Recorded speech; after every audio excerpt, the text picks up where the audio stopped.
I swear this is the biggest TBR video I'm ever gonna film. Hey everyone, it's Jananie and welcome back to my channel, This Story Ain't Over. Today I wanted to film a bit of a TBR video. I have had a lot of these books on my physical TBR for over a year, maybe even two, maybe even more. And I know every year I'm like, I need to read more of my physical TBR, I need to read more of my physical TBR. But for 2024, I feel like I want to give myself a little bit more motivation to actually read these books. So today I'm going to tell you about over 60 books on my physical TBR, on my long-term physical TBR, that I need to read in 2024 or else I have to unhaul them. So at the end of 2024, I'm gonna go through this entire video and see which books I read and which ones I didn't. And if I didn't read them, then they are off the TBR. It has been too long and I need to give up on them. And I feel like this will be a nice way to just purge some books on my TBR, but also stop me from buying more books. I feel like this will be an interesting and also very, very challenging experiment. But the one thing about this is that I know I'm not gonna read all of these books, but I just need to challenge myself to read as many of them that I care about as I can before I have to unhaul them at the end of 2024. So with that said, I'm going to go through the over 60 books on this list, and I've actually kind of organized them by which month I think I might get to them. In 2024, I'm hoping to sort of theme my TBRs each month based off of certain genres or certain videos that I want to do. So you're going to get a little sneak peek of what's to come in 2024 as well. Now, I don't really think it needs to be said, but since there's so many books on this list, I am not going to tell you too much about each because then this video would be like 80 years long. So starting with January, I have the Before the Coffee Gets Cold series. So I have the first book and I have the third book. My sister got me this as a gift one year, so that's why I have the third one and the first one. I do need to grab the second one, so I'll probably be reading like more than just these two. The reason I want to read these in January is because they seem like very cozy, wintry reads, and I feel like it might be nice to start the year off with these. And then I have a few fantasies that I think will be really cozy. I have The Very Secret Society of Irregular Witches by Sangu Mandana. I've talked about this book so many times and I feel like I just finally need to read it, so it's on the list for January. Next, I have two fantasies by an author that I have never actually read from before, but I know so many people love, and that is Ava Reid, and she's written The Wolf and the Woodsman and Juniper and Thorn. She also has a YA Dark Academia book out and also a Lady Macbeth retelling coming out next year, so I'm really hyped for some of her other releases, so I feel like I need to get to her other books, which have been just sitting on my shelves for a while. Now, February is of course Valentine's month, so I'm thinking I may just read only romances for the month. We'll see. So I have a bunch of the romances on my physical TBR that I haven't yet read. First up, I have The Singles Table by Sarah Desai. This is like the second in a series of like companion novels, I believe, and they all feature South Asian main leads in these romances, so that's the main reason why I bought this like ages ago. I keep putting off reading this one though, so that's why it's on this list. I've also got Reputation by Lex Krauscher. This is actually an arc that I got like a year or two ago, I can't really remember, but it came out I think last year, and it's essentially like Bridgerton meets Gossip Girl, which has me super intrigued. I love Bridgerton, as you guys know, and I just really love Regency era romances, like they are my crack, so I feel like this one's gonna be really fun. And then speaking of Regency era, I have The Bennett Women by Eden Apaya Kubi. I bought this book after I saw it on Bookstagram and I thought that the cover was just so gorgeous, so that's the main reason why I bought it. But the concept is also really interesting. It's like a Pride and Prejudice retelling, hence the name The Bennett Women, but it follows these like three different women of color who are living together, I think on a college campus, and they're finding love. And then I've got The Ex-Hex by Erin Sterling. This is basically like a witchy romance, which seems like it'll be really fun.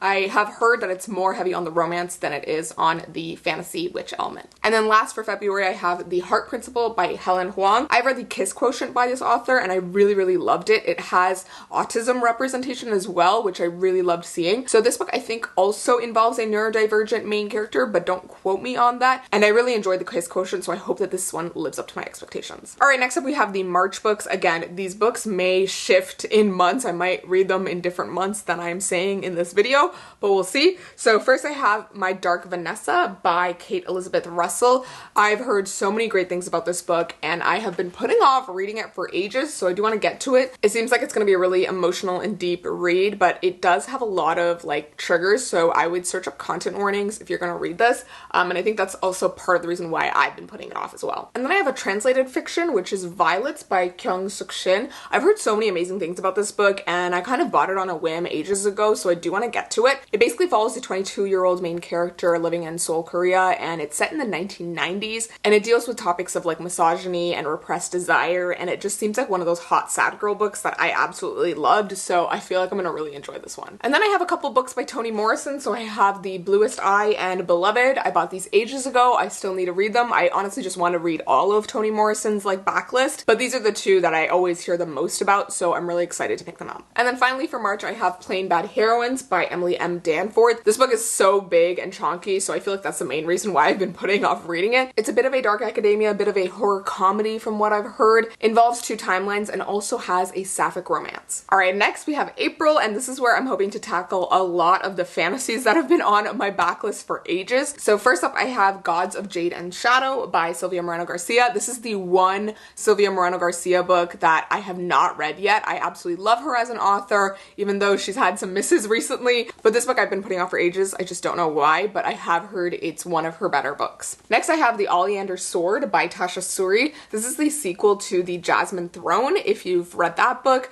it's basically a sapphic romance and involves an ancient India-esque fantasy world. I didn't love the first book, but I did really enjoy it, and I do want to see what happens with the characters, so I'm hoping to pick this up. Next, I have this really nice edition of The Once and Future Witches by Alex E. Harrow. I think I got this in a book box like way back. This is the author of Starling House, which I read recently and really loved, so I feel like maybe I should give this a shot. I might really enjoy it. I had just not thought about picking this up because I didn't think I would enjoy it. So now I'm a little bit more excited for it. Next, I have The Fifth Season by N.K. Jemisin. This is the author of The City We Became, and she is more famous for this series, the Broken Earth trilogy. This is the first book I have been putting off picking this up for ages. I think it's partly because this is like one of those like really rich fantasy books that is a bit slower to start. So I just need to be in the right mindset to pick it up. But given that I absolutely love The City We Became, I feel like this one is gonna be incredible. This next fantasy is one that I've had on my TBR for like over 4 years, and that is The Name of the Wind by Patrick Rothfuss. This used to be a really popular fantasy book. I think it still is, but it's one of those like classic fantasy books that everyone knows. I think part of why I've been putting it off is because it's such a big book, and I know the series isn't finished yet, so I think that's why I've been hesitating, but I feel like I just need to give it a try or unhaul it. And then I have Jade City by Fonda Lee. This is another one that I've had on my TBR for ages, and I've heard so many great things about this series, and the back of the book says it's reminiscent of the best classic Hong Kong gangster films, which just has me so excited, and it's a fantasy as well, so it seems really interesting. But yeah, I've been putting off this one because, again, really big fantasy books, they're really intimidating, but I'm gonna get to it. Next, I have Piranesi by Susanna Clark. I know a lot of people who love this book. I do believe it's one of those books that's more like vibes than plot, so I think that's why I've been putting off reading it, because as we all know, I have a very short attention span and need some plot to keep me going. But sometimes, every now and then, I can really enjoy a book like this, so I'm excited to see what I'll think of it. And then I have Ariadne by Jennifer Saint. This is a Greek mythology retelling following the character Ariadne. I believe she's the princess of Crete who helps Theseus get through the labyrinth to kill the Minotaur, but she sort of gets like slighted by Theseus in the original myth, and that's all I really remember about her. But I think I kind of bought this one on a whim like ages ago, and I haven't really tried to pick it up since then. So I feel like it might be a fun read. I do usually really enjoy Greek mythology retellings, but I feel like there's so many of them out recently that it just feels like a very saturated market in the publishing world. So I don't know, I feel like I would love to see more mythology retellings from other cultures, hence why I love Kaigei so much, but I do want to give this one a chance. Speaking of retellings, the last book that I have for April is Darling Girl by Liz Mikulski. This is a bit of a Peter Pan retelling, but involves a mother who is trying to protect her daughter, and it involves a situation with Peter Pan being sort of the villain. Alrighty, when we get to May, we are in Asian Heritage Month here in Canada and AAPI Month in the US, I believe. So I've got a bunch of books by Asian authors that I definitely want to pick up during that month. First up, I have Fiona and Jane by Jean Chen Ho. I've had this on my TBR for ages.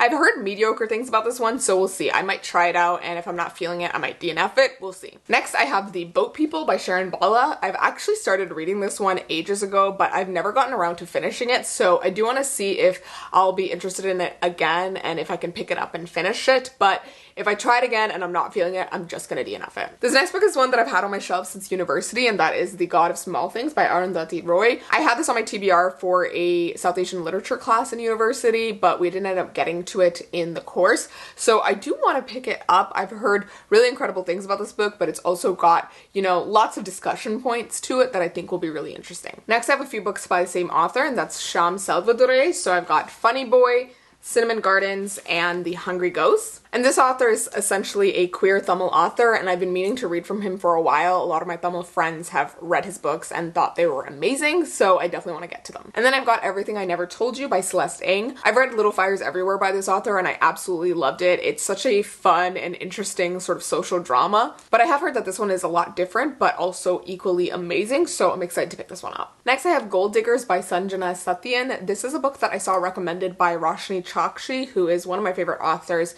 and this is a book by a South Asian author, and it involves like the idea of the American dream. I feel like it's going to be a really interesting one, and it's also got a bit of a magical realism element. And then I've got The Palace of Illusions by Chitra Banerjee Divakaruni. I've actually started reading this book, and I'm like more than halfway through, but I've just never gotten around to finishing it, so I do want to get around to doing that because this is basically a bit of a mythology retelling and involves the Hindu epic, the Mahabharata, but it takes it from more of a feminist lens, and so far I've been enjoying it, but I don't know why. I think at the time I just wasn't in the mood, so I just put it down, and then I never got around to picking it up again. And then lastly for me, I have two books by Anuk Arupragasam, and I have The Story of a Brief Marriage and The Passage North. And this author is a Tamil Sri Lankan author, and both of these books involve the Sri Lankan Civil War, and so I've been interested in reading more books sort of set in that period and from Tamil authors. Alright, and then in June I have one main book that I need to pick up, and that is Her Body and Other Parties by Carmen Maria Machado. I've read this author's memoir, which is In the Dream House. It was one of my favorite books of 2023. If you haven't watched that video, go check it out. But this book, I've heard so many amazing things about. It's a collection of short stories,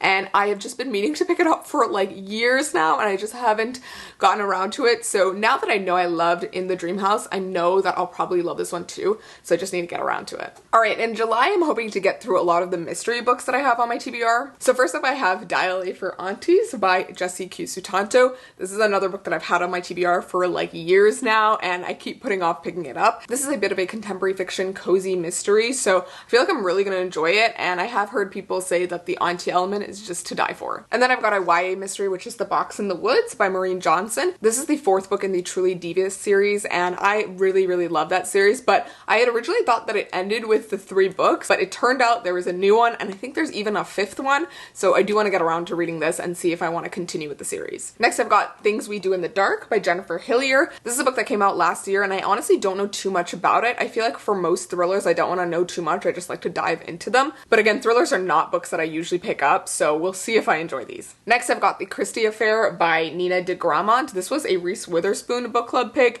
and I believe it follows a mystery surrounding Agatha Christie back in the 20s. So it seems like it'll be quite interesting, and I'm excited to see what I think of it. The last book that I have for July is All Her Little Secrets by Wanda M. Morris. I have heard really great things about this book, but I think when I tried to originally pick it up when it came out, I wasn't really feeling it, so we'll see if I enjoy it when I give it a second go. Alright, and then in August, I'm hoping to get to a lot of these science fiction books that I've had on my TBR for ages. A lot of these are books that have been on my shelves for over a couple of years, and I feel like I haven't been really reading much sci-fi in the last couple of years, so I'm hoping to change that in 2024. So first up, I have The Memory Police by Yoko Agawa. This is a bit of a like literary fiction but also science fiction, and it involves a bit of an Orwellian setting, so I'm really excited to see what I think of this. Next, I have Version Zero by David Yoon. I really loved David Yoon's Frankly in Love, which was a YA romance book.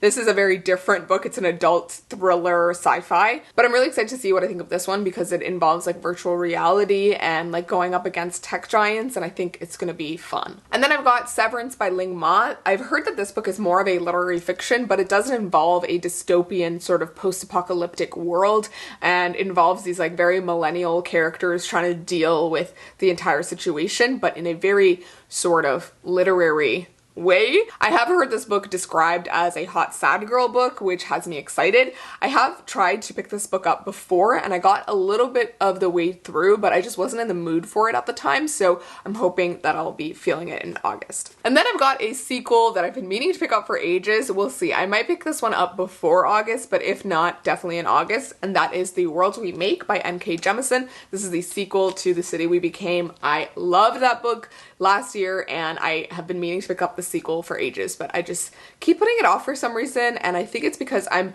worried it's going to disappoint me because I so loved The City We Became. Next, I've got a couple books by Kazuo Ishiguro. So I've got Never Let Me Go and Clara and the Sun. This is one of his older releases, and then Clara and the Sun is a more recent release. I've heard sort of mixed things about Clara and the Sun, but I know Never Let Me Go is a classic and one that a lot of people love, so I'm excited for it. The reason I have both of these books though is because I really loved The Remains of the Day by this author, which was just a really stunning historical novel and one that just has so much reflectiveness to it, which I really loved. So I'm hoping that these two will invoke some similar feelings in me. And then next I've got a couple short story collections by Ted Chiang. So I've got the Stories of Your Life and Others, and then Exhalation.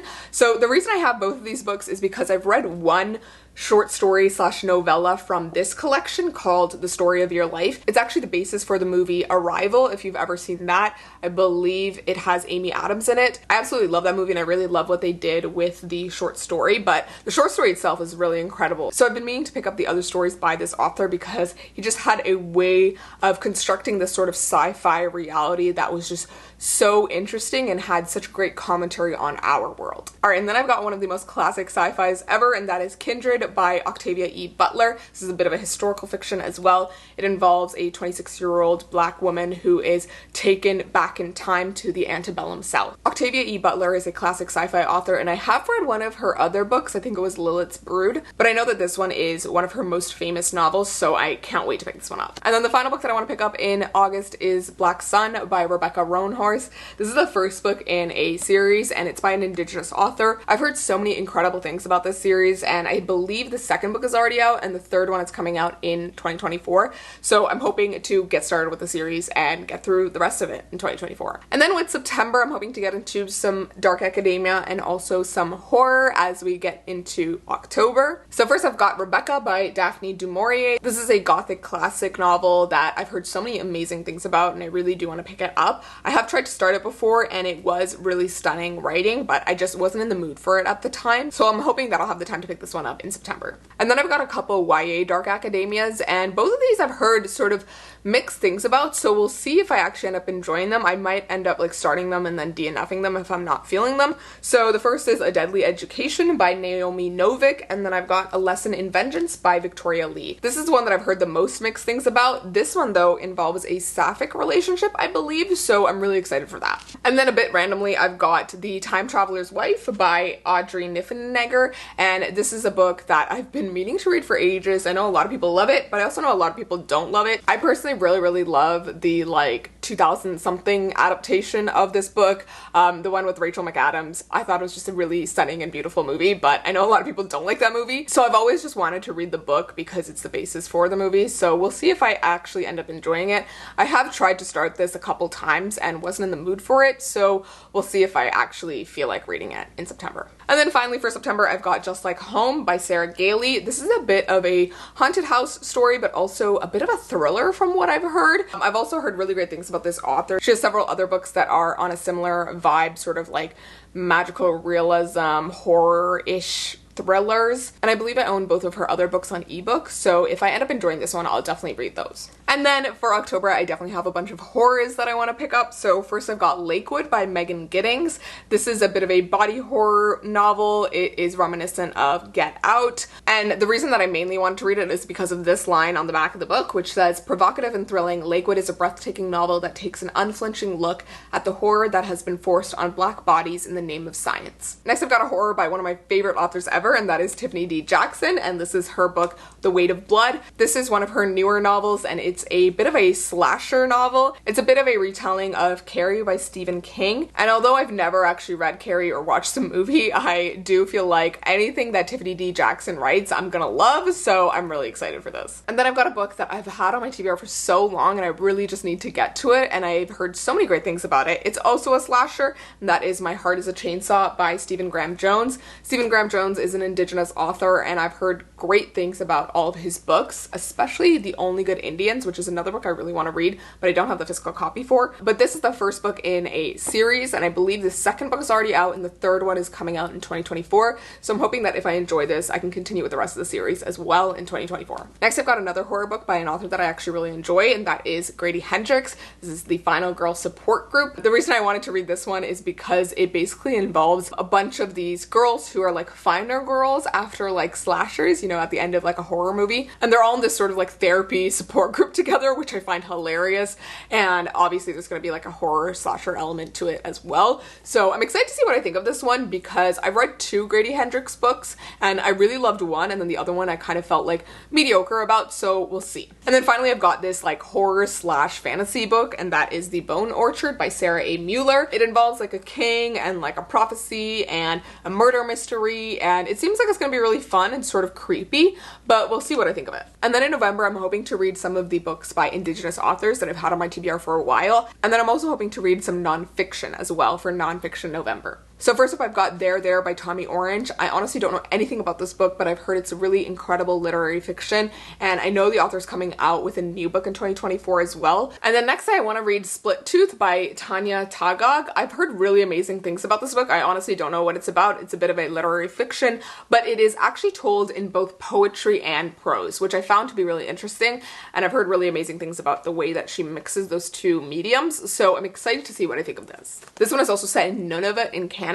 in the 1970s, so I feel like that's a perspective that I've never read from, so I'm excited to see what I think of it. And then I've got The Anthropocene Reviewed by John Green. I really love John Green as an author and as a person. I obviously don't really love some of his older YA books, but I do really love Turtles All the Way Down, which was one of his most recent books. But this is actually a collection of like essays and musings that he wrote, which I think will be quite interesting. I'm curious to see what I'll think of it though, because the topics of the essays sort of range from really weird and obscure topics, but I feel like it's going to be very similar to some of the videos that he does on his channel, Vlogbrothers, with his brother Hank Green. So we'll see what I think of it. And then the last book that I have for November is My Body by Emily Ratajkowski. I'm not saying that right, but this book I've heard really amazing things about. It's a bit of a feminist book. It talks about the commodification of women's bodies and a lot of themes sort of surrounding that. And then for December, I've sort of left this pretty light so that I can deal with any overflow from the previous months, but I have one book on the list for December 2024, and that is Nettle and Bone by T. Kingfisher. This is a bit of a fairy tale like fantasy from this author. I've read one book by them before, which is What Moves the Dead. It was a bit of a horror and a novella, so it's definitely different from this, but I have heard really great things about this, so I'm hoping I'll enjoy it. And with that said, those are all the books on this ridiculously long-term TBR video. As I said at the beginning of this video, the objective is to read as many of these books as I can in 2024, and any that I do not read or do not finish, I am going to unhaul at the end of 2024. I'm really excited to see how many of these books I'm going to actually read and which ones I'm going to enjoy, and I just feel like I'm going to be so satisfied at the end of the year once I've gotten through so many of these, I hope at least, or when I get to at last purge some of them. So with that said, I hope you enjoyed this video. Let me know down below which of these books you think I should prioritize the most, which ones you think were amazing if you've read them, and let me know which ones you think I shouldn't even waste my time with if you think they weren't that great. I will obviously be back with a reaction video at the end of 2024 seeing which of these books I've actually read, so stay tuned for that. And as always, thank you so much for watching, and I will see you guys in my next video. So please remember that this story ain't over. Bye!